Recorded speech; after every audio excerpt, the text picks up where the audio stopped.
It was a pleasure this year to also witness the Centennial Quilt unfold.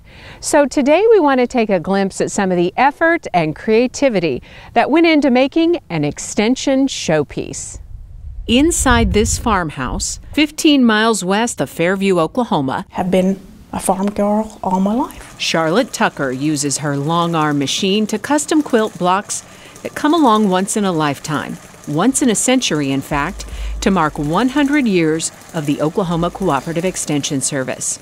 A 4-H'er as a child, Charlotte entered sewing projects in the county fair. My grandmother used to sit in a rocking chair quilting, and that always fascinated me. She changes the thread often and gauges each individual block with her creative eye. It has to be out in front of me, and then it starts talking to me.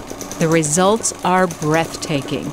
Charlotte's quilting stands on its own, yet humbly showcases the block itself. All the work that's involved in it, how it talked to me, not to rob the beauty from the piecer. I feel like that's the quilter's job, is to make the piecer shine. The blocks are from the Centennial Quilt Block Challenge that Risa Garcia helped organize. 152 quilt blocks from 3 states arrived in my personal mailbox in Woodward, Oklahoma, and that was so much fun because every day when I would open the mail, I would get out my camera and take pictures and say, look what came today. The team then narrowed it down to 42. Looking at the 152 in no particular order, but to give me their input on what they thought best represented the extension story. The contest also had online voting. Nearly 24,000 hits looking at this and over 3,000 votes, and we really utilized social media there again to get out the awareness. One lady, I believe she'd be proud for me to say that she won the hand-pieced category. That lady is Marie Davis of Dewey in Washington County. Well, my mother taught us to quilt when we was children. She always had a quilt up in the house, year-round almost, and she would let us quilt.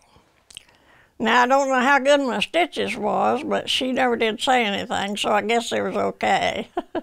Busy raising a family, Marie didn't quilt for decades until 1993 at the encouragement of one of her sons. She wasn't sure she could even still do it. But I made it and won second prize at the fair on it. So that's what started me quilting again. She's made dozens of beautiful quilts since. And when she heard about the contest, I just thought that it'd be fun. Well, my block is the road to Oklahoma. I thought that was fitting for the occasion. And it's an old quilt pattern. Likely older than the sewing machine she's had for 65 years, Marie entered her block and thought that was the end of it, until sitting at her laptop one day reading an email with her granddaughter. I couldn't believe my eyes when I looked at it, so it made me real happy. A first-place ribbon in the hand-pieced category. She became a social media sensation for the online part of the contest. Word spread of the 94-year-old great-great-grandmother's great quilt block. Well, I put it on Facebook, and all of my friends told their friends about it. Made me proud that they thought that much of me to vote for me. Second place out of 152 blocks for online viewers' choice, and another ribbon. We run a pretty good race. But more important than ribbons and recognition, Marie's pure joy of being a part of it all. Well, it's just been a wonderful experience. Just all the love that poured in. Blocks from the heart.